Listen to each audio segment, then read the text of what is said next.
Welcome to another episode of Anything But 9 to 5. I'm your host, Emily Boss, and in this episode I talk to Frank Lawrence, who is an old college friend, about his publishing company, Paler Publishing, and his new release, Boom Dead. I hope you guys enjoy it.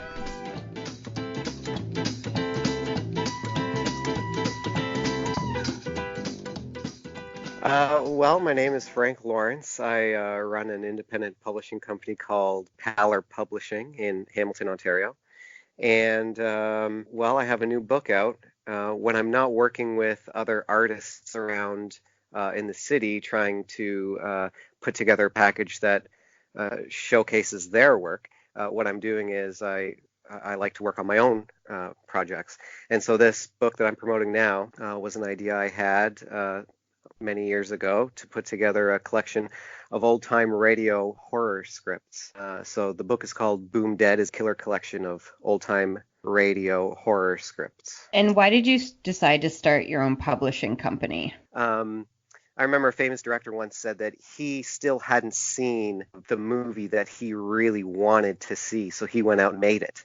And I kind of feel that way about my work, is that when I produce my own ideas, I'm trying to put something out there in the world that I would like to see as a consumer of culture, and something that I have not seen yet. And so when I have these ideas, I really have the drive to move on them, because I figure if I want to see this thing out there in the world, chances are that there's an audience for others who want the same thing. I find that listening to something, you can just create this wonderful visual in your mind, and like reading them, you can just sort of put on that own performance for yourself in your mind and create these characters. Oh no, I was just going to say that what you're describing there is a large reason of why I wanted to tackle this project, because and this is something I've tried to express in the editor's note at the very beginning of my book, is that when television came along in the 50s and film came along and started to consume people's rooms with this visual anchor. And before the television, people had to listen to their entertainment. Really, it's the premier form of entertainment. Listening to music and listening to plays, having these radio broadcasts. Families used to sit around in their living room and listen to the radio. And I think that when you have an experience like that, it's a very individual experience, because the listener is coming up with the imagery on their own. And nobody could tell you what this dark hallway looks like the perfect dark hallway to you, because you're imagining it. And as soon as you try and translate something like that to the screen, you're sort of killing away any individual imagination. And you're saying, no, this is specifically what the dark hallway should look like. And I think a bit of the experience is lost when experiencing a story like that. Yeah, I think that's probably why a lot of people, when a book is made or a movie is made from a book, a lot of people are like, it's not as good as the book. Yeah, absolutely. I mean, like just with reading, and inherently you have that imagination.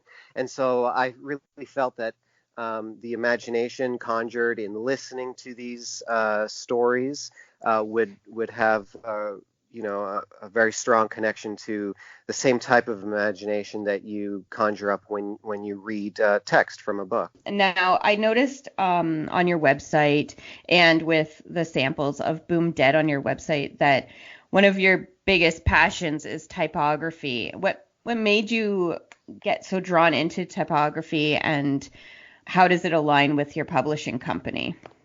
Well, typography is vastly important in graphic design. I don't even think I knew how important until I went to school to learn all about it. And they say graphic design is the combination of image and text. And so looking at it that way, you would think that the text is about 50% of the picture there.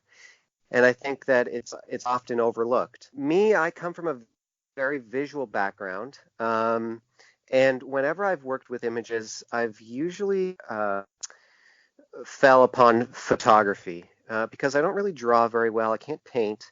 And so when I come up with my own images, it's usually by way of a camera. And I've been very active in photography, and it's a passion of mine. But when I started really learning about graphic design, it opened my eyes to the world of typography. It gives you parameters. It gives you rules, and of course, you need to operate within these rules. You can bend them, and certainly you can break them, depending on the project. But quite honestly, I rather like the constraints that typography puts on you. I just like sort of taking the boundaries and trying to push them a little bit in my creativity. When it comes to creative typography, like it is displayed in my book, certainly you can definitely break any of the rules you want. It's really experimental typography, and I'm sure we'll talk about that in regards to the book specifically shortly. But really, typography, what I learned in school, if you want a metaphor for it, it is supposed to be like a crystal goblet, where if you're drinking a glass of wine, you don't want to be distracted by the cup you're using. You don't want it to be a gold cup encrusted with diamonds, because that takes away from the experience of the actual wine. What you want is for to be drinking out of a crystal goblet, so you can see right through the goblet. It's like the goblet isn't even there at all. And that's what typography is supposed to be. It's supposed to be invisible, really, because any imperfection that comes along distracts the reader from the subject matter that they're reading about. And so there are dozens of faux pas that people run into when displaying typography on a poster or in a book or on a letterhead, business card, whatever it is. And so I really sunk my teeth into wanting to provide people with the best standard of typography possible. I took all of my courses dealt with typography in school, and coming out of school, I've really tried to make that an important part of my career. Typography really works on a subconscious level in a lot of ways.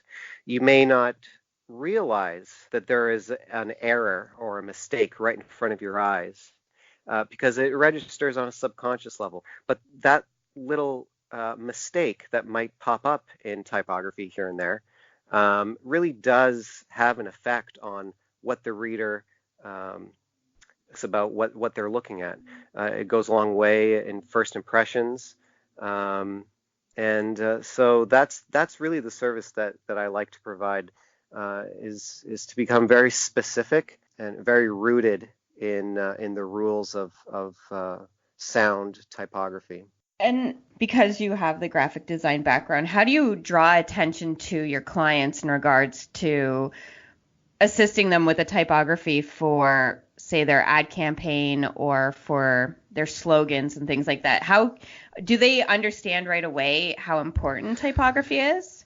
No, in fact, that's where I got a lot of my kicks, is being able to educate people on it, really. I'm able to show a lot of companies that I can elevate their whole presentation just by making some adjustments to their typography. So if we're starting a project from scratch, certainly you could build it from the ground up. But what I like to do is find a company or an organization that I have personal respect for, that I believe in, and that I think is needed here in our culture. And what I do is, a lot of my clients, I approach them and I say, I've seen, this design, or I've seen this application, and I've noticed that there is room for improvement. And if you give me the chance, I'd like to show you how I might go about improving it for you. And now I don't push to change the overall look or feel.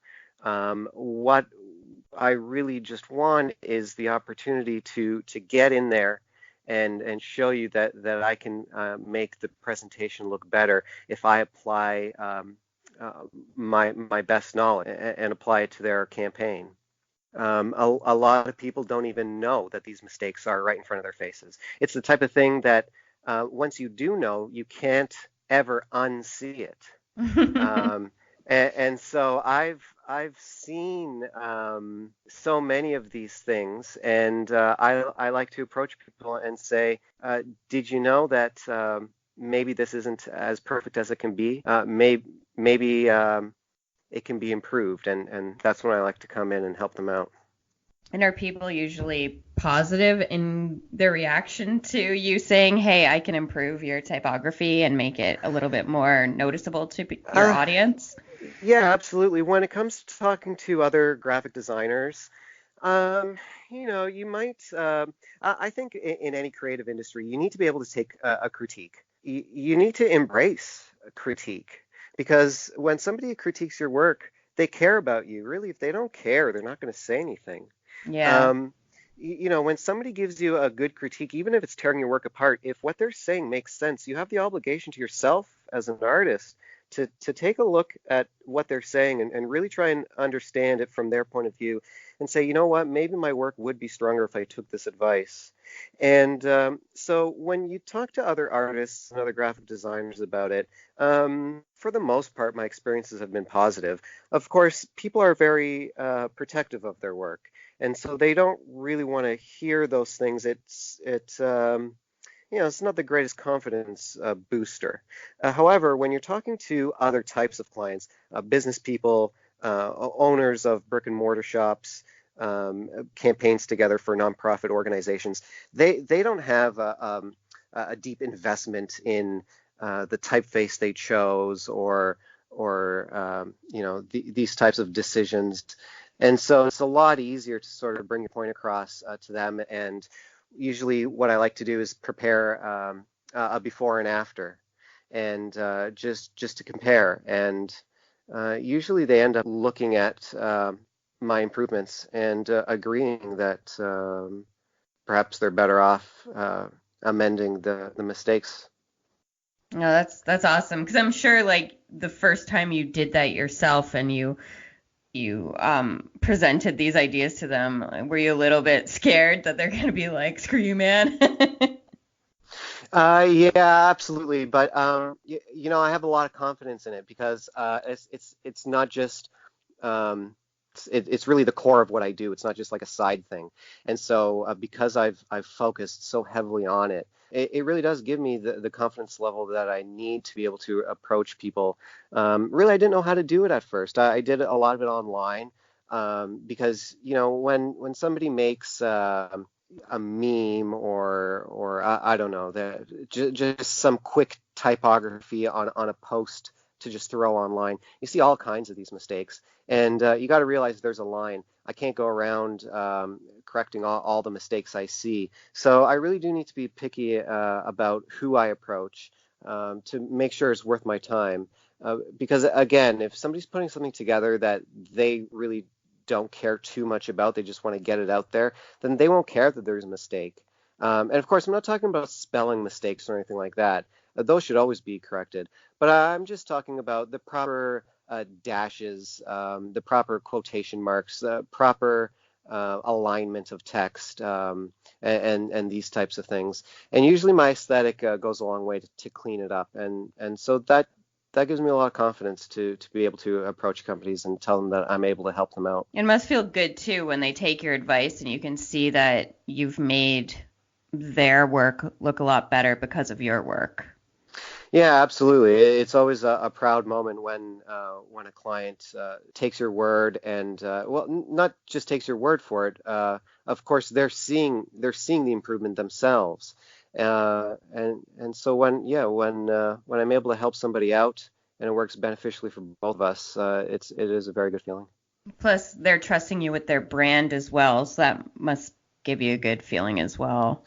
Yeah, absolutely. And their brand is an established thing, and it's part of my of what I like to tell people is that I don't want to go in and really change the overall look and feel of your brand.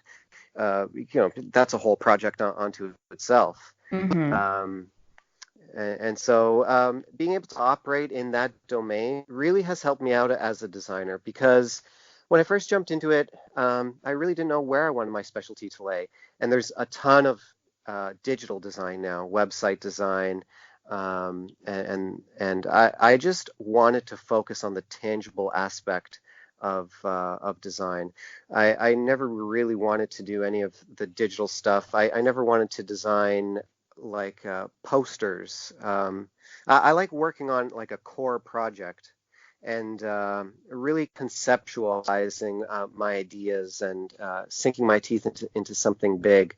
For example, in this book project I'm doing, I had such fun designing the layout and the content of the book. When it came time to do promotional work like postcards and posters and stuff like that, it's just not really where my interests lie. Of course, as a designer, you always need to work on those types of jobs. But really, when that's what got me into book design, was wanting to deal with the tangible, physical nature of design. I think books are the perfect outlet for that. Now, let's start discussing the book, Boom Dead, and why you wanted to publish a collection of old-timey radio scripts. And in the samples on your website, I noticed the format is very similar to that of the book House of Leaves by Mark Z. Danielewski. Do you want to talk more about that and the format? Yeah, I'd love to. I don't remember when or where it was that I first heard about old time radio, but I know I've been an avid listener ever since. I fell in love with it throughout the years. You know, it might have been on a dark night driving home at 2 o'clock in the morning on an AM station that I happened upon an old time radio drama, and I didn't know even what it was, but I knew I wanted to experience more. And throughout the years, I really did get involved in listening to a bunch of different programs. And experiencing them in different settings at different parts of the day. And it's kind of like listening to a podcast. You know, I haven't really experienced listening to all that many podcasts. I'd like to get more into it. And I have a ton of really good suggestions. And whenever somebody suggests a really good podcast to listen to, I always return the favor and suggest a really good old-time radio program to listen to. Like we were saying before, they're just so rich with imagination, and the storylines are just all over the place. It was really a very creative time. You know, writers really trying to push the limits and introduce new ideas into the culture. So there's all kinds of different genres. There's action, adventure, comedy. There's mystery, and of course just like pure, mature, true drama. Um, of course, I gravitated towards the horror, and that's what my book is all about. Really, it's a horror mystery suspense. There's 12 scripts. I had a much longer list initially, and I did a lot of research to find out which were the well-known scripts of the 1930s and 40s. And consistently, I saw the same plays coming up over and over on people's favorites lists. So I really zoned in on those ones. There's a variety of different programs that I feature in the book. And each script, and this is where the typography comes in, and the tie into House of Leaves, is that whenever I put a project together, you know, I can't just put a straight project together. I always need to infuse something unique into it, make it my own in some sort of way. And so I had these scripts here. They're available to read online. So really it's just a matter of me copying and pasting. But what am I going to do? Just paste it onto my page? Yeah. No, I really had to focus on how I wanted to display these. And I didn't want them to all look the same. I really did want each individual play to visually to take on the subject matter of what was happening in that story. So I'd love to give you an example. There's this one play, it's called Chicken Heart, okay? And it's about this microscopic chicken heart in this science lab.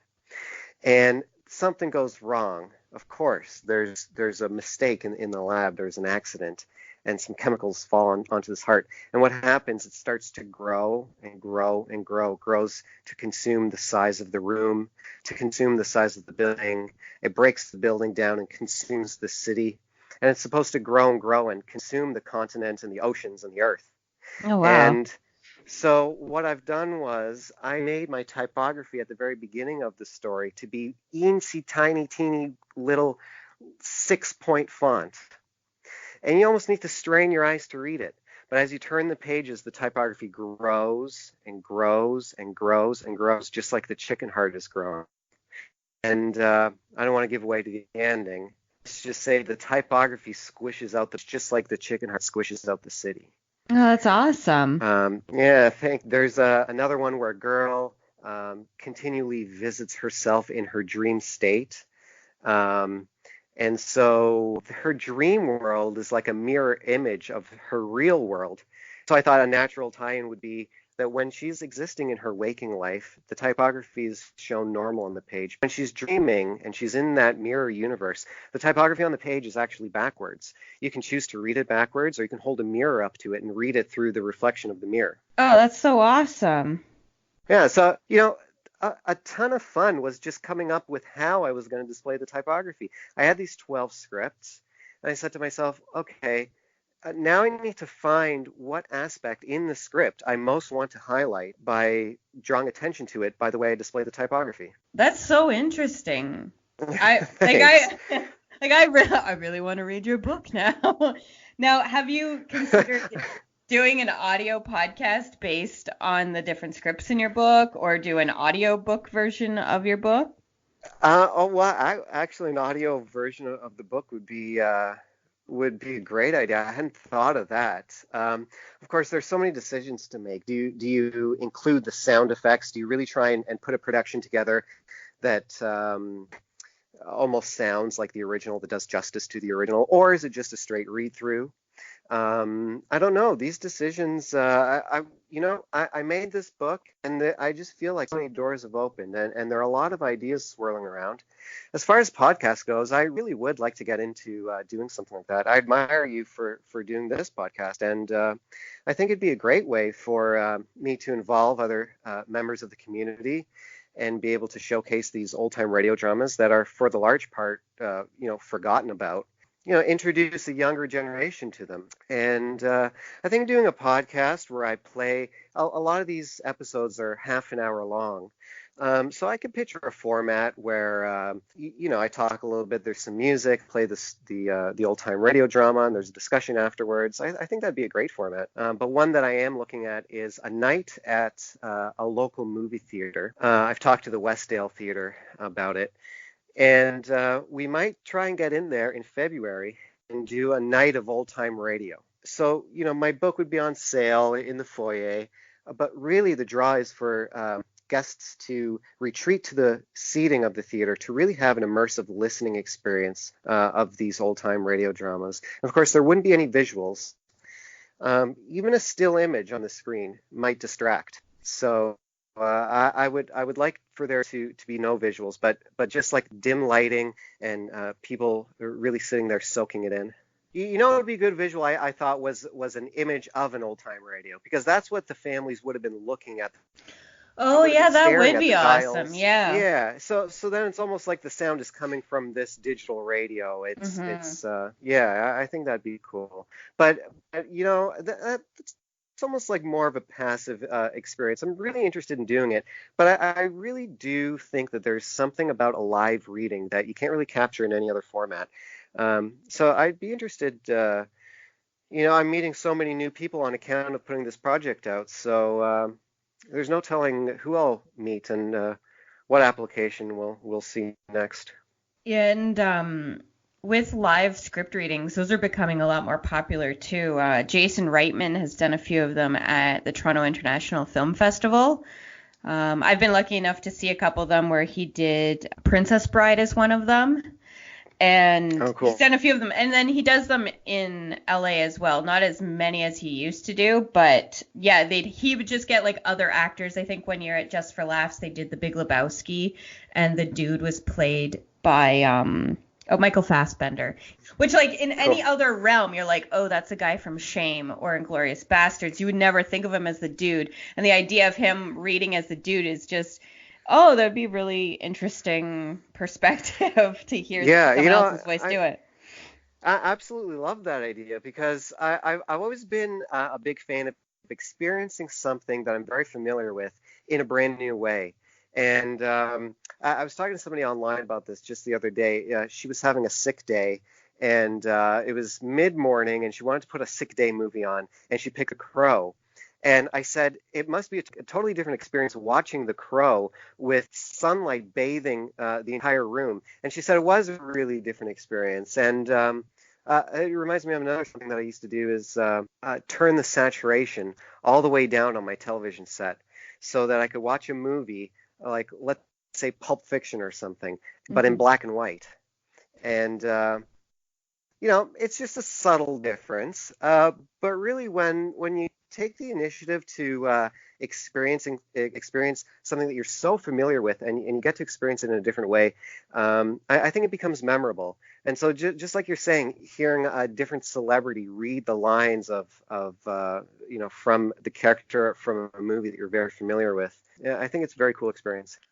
Yeah, and you'd be surprised at how immersive it is just watching maybe like 5 to 10 people on a stage, just simply reading from a script. They're not acting anything out. They're just using their voices, and it's actually quite entertaining. And I think a lot of us lose that in a lot of things, and I think that's why podcasting is becoming popular, where a lot of people are becoming more interested in listening to things than just watching them as well.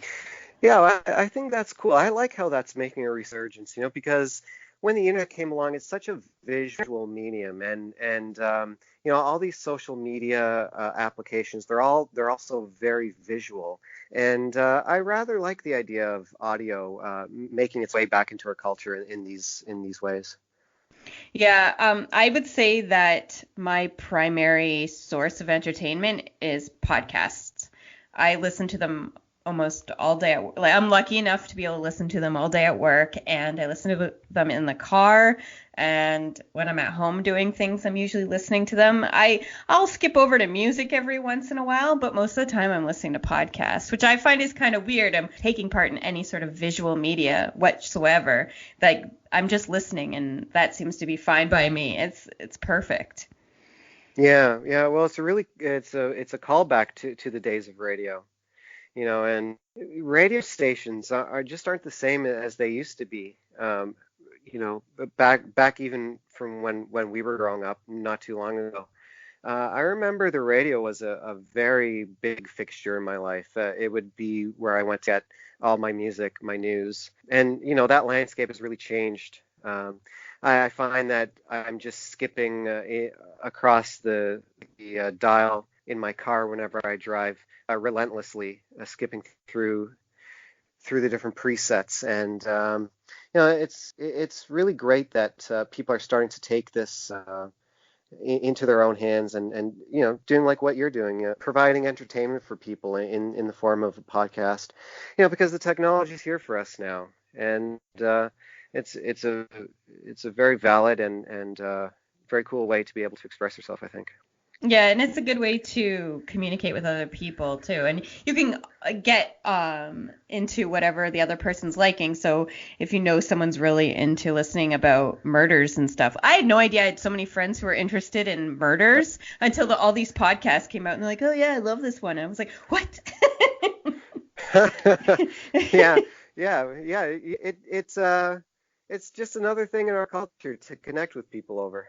Yeah, exactly. I wouldn't even know that half my friends really like murder podcasts. And or into murder at all, which is kind of weird.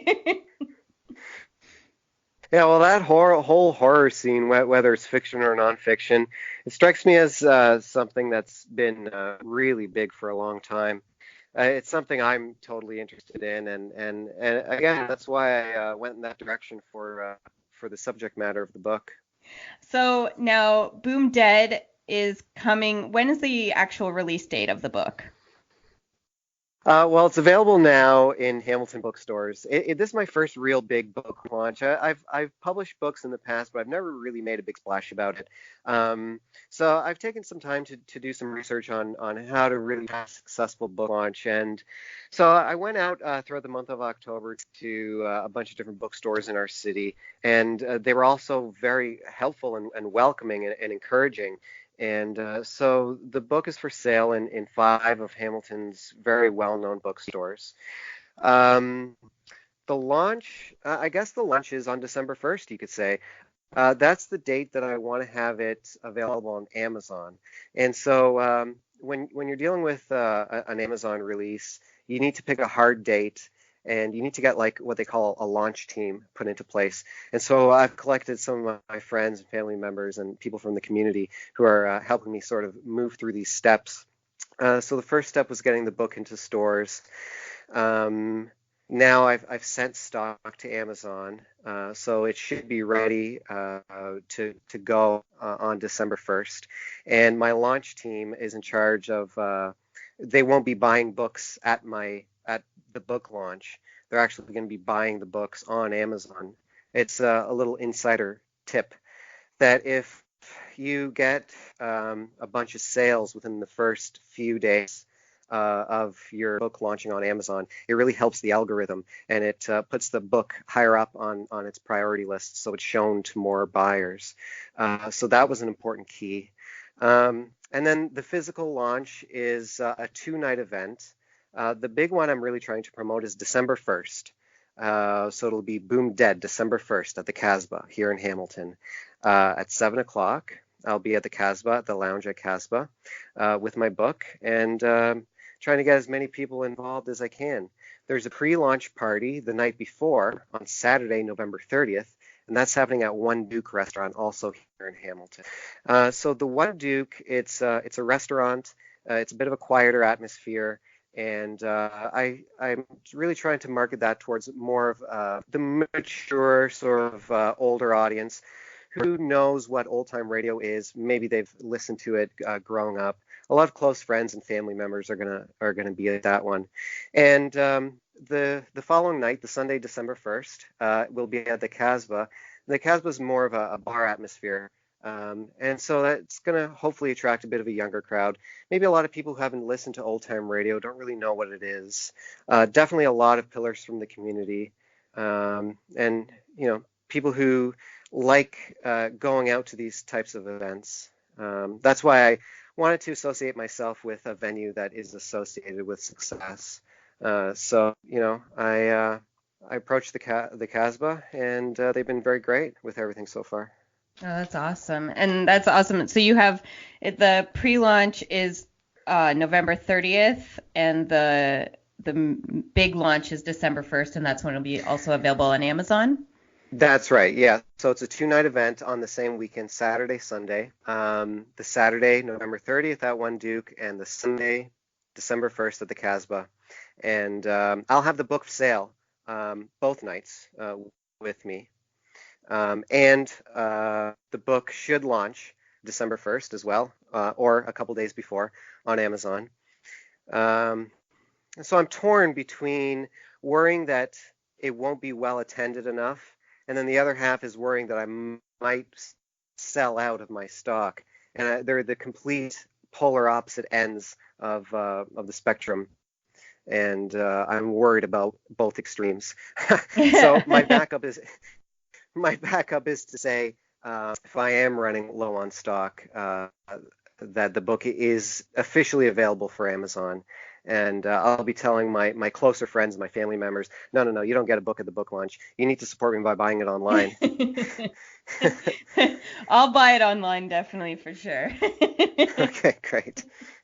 Man, that's just so cool. Like, that is just such an awesome thing that you're doing this, and that you're putting out a book. That must feel pretty awesome that you're doing this. It feels awesome. Yeah, it's anxiety inducing. I become self-conscious when I put myself out there, like everybody else does. Yeah.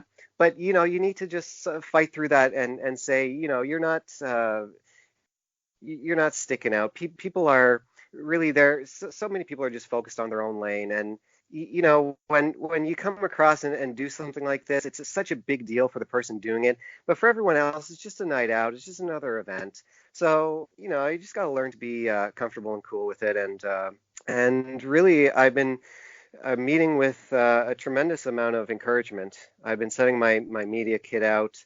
I've even sent it as far away as to some cultural pillars in the United States, and some well-known celebrities. I sent. Really, I want to send a copy of the book to Larry King. He still talks about old time radio. He's one of the few cultural giants of our time that still reaches back and makes reference to old time radio. And I honestly did have him in mind when I was making this book. And I thought to myself, when it's done, I'm going to send one his way. I sent a book out to him, but I haven't heard a response. So I'll keep my fingers crossed. And I'm also trying to see if the address that I sent it to was a legitimate one. But he's sort of like the biggest one on my list. Other radio giants, I think, would be interested in this book. I'd like to pass a copy along to Howard Stern. I'd like to pass a copy along to Alan Cross. Just these people that I've known my whole life, and I know they're so into radio that they would have somewhat of a connection to this project. But of course, aside from those giants, I've been reaching out to a lot of people in our own community here. A lot of well-known people in our community, and I've gotten a really positive response so far. So it's been really rewarding, even though it's not all finished yet. Just my journey has already been worthwhile. That's awesome, and that's one of the main parts. Like seeing it be accepted and well liked is something, but also getting a good response before it's even really out there feels pretty good too. Yeah, it provides me with a lot of validation. I'm getting a lot of people saying that they're really digging my work and they really like the project, and it just gives me that extra drive I need to just keep moving forward with it. Yeah, but that must feel good though, like that you're getting all this under your belt though. That's just it. Like now with the knowledge that I have from this book launch, the tarot deck that I release next year will be, I think, even more successful, and the next project after that will build upon the two that came before it, and building my audience too. Really, I didn't embrace social media when I was young, when it was new, and sort of passed me by, and I got into it a little late. So really right now, this project is about me reconnecting with the community, trying to find my audience and build my audience. And slowly but surely, I think I'm making some progress there. It's easy to feel like you're spinning your wheels and not getting any traction, and that can be really discouraging. I have this story actually. I got bored and I started making this different type of art. It has nothing to do with, well, I guess it has to do with graphic design. It has nothing to do with books or typography. I started photographing like macro photography of these little figures, and then I would superimpose them on top of well-known album covers. Mm-hmm. And it was just stupid. It was just work that I was bored, and I just wanted to do something that I could just not be too serious about. And I put it up an Instagram page, and within a few months, I have over 1,000 followers. Oh, and I was angry at each and every single one of them for liking this nonsense project that I'm doing, but yet I get no love in the actual real career that I'm trying to put together. And you never know what project's going to be popular, and you never know where you're going to find your audience. I tried to use that successful account as a funneling system to my real account. I suppose that's the only positive side to it. But yeah, as an artist, you want to be recognized for the hard work you're putting in. And so I think that, in that way, social media can really be, I don't know if I want to call it a double-edged sword. Maybe that is the proper metaphor. It can be extremely encouraging, but you need to sort of reach a tipping point. You need to put in the personal one-on-one contact with people in the beginning to lay that groundwork. And then I think once enough momentum is being picked up, then, like I said, I think you reach a bit of a tipping point, and your posts become more popular, more people see them, you get more likes. And of course, the ultimate success of a project has nothing to do with how many likes you get, but it is a good confidence boost. Yeah, to get the validation that what you're doing is being liked by others is very, very nice. Yeah, and it's important for every artist. And what are your goals for the future and for your company, Pala Publishing? I want to bring the company in more of a direction where I'm putting other people's books together. Um, I have no shortage of ideas on my own, and I'll have my whole life to slowly make progress on all of those projects. But I'm less of an artist who wants to express my own self through my own work. I'm more of a craftsman who wants to help others put their work together. And so starting out, it's hard to get a project going with another creative. I think a lot of the time. I was actually lucky early on in my first two projects. I was able to work with this wonderful photographer and then a group of poets in my second book. But really, since then, I've just been putting together my own ideas. And where I see the company growing is taking on the book design aspects of other people who want to put their projects together. I think a project is stronger when you have more than one party involved, because you draw from both audiences, um, and you're given the opportunity as a designer to put together somebody else's work, and that helps you grow as a designer. Mm-hmm. And it strikes me that not a lot of people are doing pure typography or straight book design in this city. I sort of want to grow into a position where I'm known for putting books together for the different artists that live in our city, because Hamilton is so rich with creatives. Oh, 100%. Um, yeah, there's just so many opportunities out there, and I almost feel I shouldn't say feel bad or selfish, but if I didn't reach out and I didn't help others with my skills, I would feel maybe a little shut in, and half the reason why I make these projects on my own is to use them as a vehicle to reach out and engage with my community and to be able to show people what I'm capable of, so that maybe they'll trust me enough putting together their project. There's more than enough people that I would like to approach and have approached in regards to putting a project together for them. Being a typographer and a book designer, that would be the natural project that I'd be interested in. So really finding a creative person in this city, I think a well-known person, and putting my first book project together with them will Mm-hmm. go a long way to give me additional validity to therefore go on to future artists and say, hey, I put this project together with so and so. This is what I do. I approach Hamilton artists and I help them put their books together. Um, so yeah, that's my ultimate goal. Yeah, that's awesome. Yeah, and there is a plethora of artists in Hamilton. If it's not like Supercrawl gives you an example of that, I don't know what it does. Like I was Oh, at I know. Supercrawl this year and it was just littered with amazing talent of Yeah. creative human beings and I just couldn't get over it.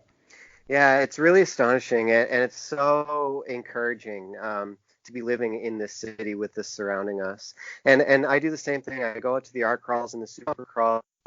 I'm just amazed and so enchanted with the creative energy that we have in our city. I go up to artists and I say, I'm a book designer. I love your work, and I think it would look great in a book or a deck of cards. Let's get together and put something together. But these types of events, um, artists that are exhibiting, they're bombarded with hundreds of people, and you just sort of get forgotten in the long list of people that they meet that day. So, like I was saying before, it's really important to make personal connections. Always follow up.